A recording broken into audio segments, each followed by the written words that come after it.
Hello everyone, সবাই কেমন আছেন? নতুন একটা দিন নতুন একটা ব্লগে সবাইকে স্বাগত জানাচ্ছি। আপনারা সবাই একটু কষ্ট করে আমার ভিডিওটা অবশ্যই দেখবেন।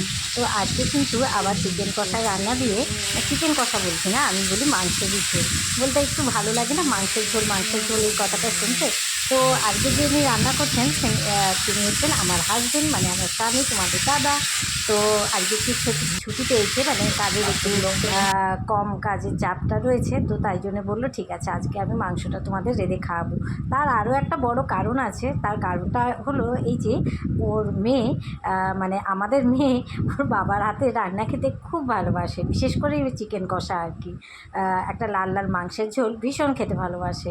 আর আমি আসলে রোজ দিন রান্না করি, তো ও আমার হাতে রান্না খেয়ে খেয়ে না অভ্যস্ত হয়ে গেছে। তাই আমার হাতে রান্নার মধ্যে ও কিছুই নতুনত্ব দেখতে পায় না। তাই ওর বাবার কাছে বায়না করে, বাবা তুমি শনিবার হলে অন্তত একটু রান্না করো। তো শনিবার সকালবেলা তো হবে না, তো রাতের বেলা এই মাংস রান্নাটা মোটামুটি দাদা, আমার ভিডিও যদি খুব ভালো করে দেখে থাকেন, দাদা করে থাকে।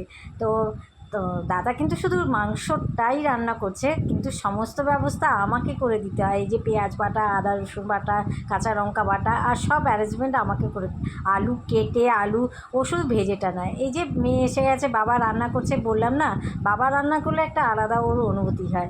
এসে দুজনে এরকম আদর আবদার চলছে আর কি। যাই বলো, যা হয়, মেয়ের তো বাবার চোখের মণি, আমারও অবশ্য তাই।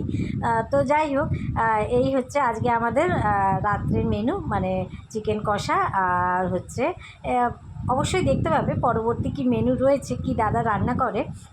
তো আপাতত ওইদিকে ভাত বসে গেছে, আর ওই যে মাংসটা একটু ভেজে রেখে দিয়েছে। ও একটু অন্যরকমভাবে মাংসটা রান্না করতে চায়, আমি তাই ওকে ডিস্টার্ব করলাম না।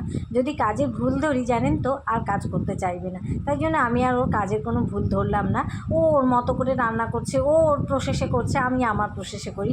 আরও একটা কথা বলে রাখা ভালো, এই দেখতে পাচ্ছেন মাংস কষতে বসিয়ে দিয়ে এসে এইখানে আবার এই যে তার ইলেকট্রিক নিয়ে বসে পড়েছে। এই যে দেখতে পাচ্ছ একটা হ্যান্ড মাইক্রোফোন, তো ওটা হচ্ছে ও মেয়ের জন্য কিনেছে। ভেতরে ওই যে কী জানি না ওটাকে কি বলে, এর পরবর্তীকালে একটা ভিডিও অবশ্যই নিয়ে আসবো এই সংক্রান্ত।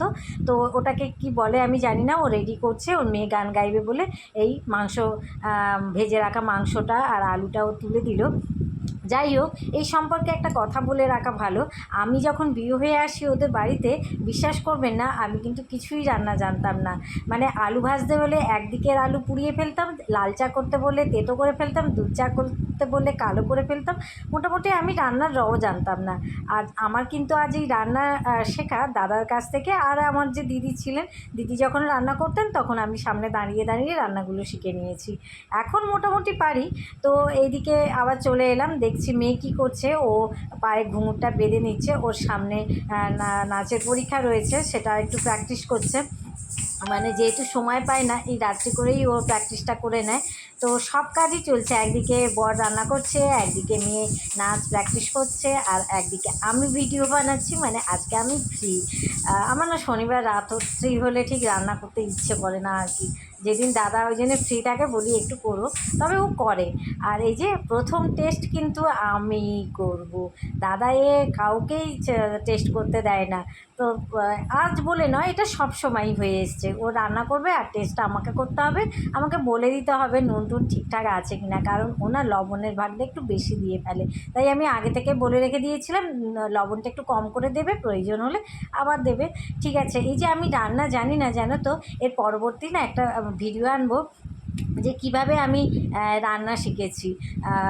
সেই ভিডিওটা অবশ্যই একদিন একটা না গল্প করবো তোমাদেরকে অন্য একটা ভিডিওর সাথে। এই যে মেয়ে নাচ প্র্যাকটিস করে এবার বসে গেছে কম্পিউটার নিয়ে।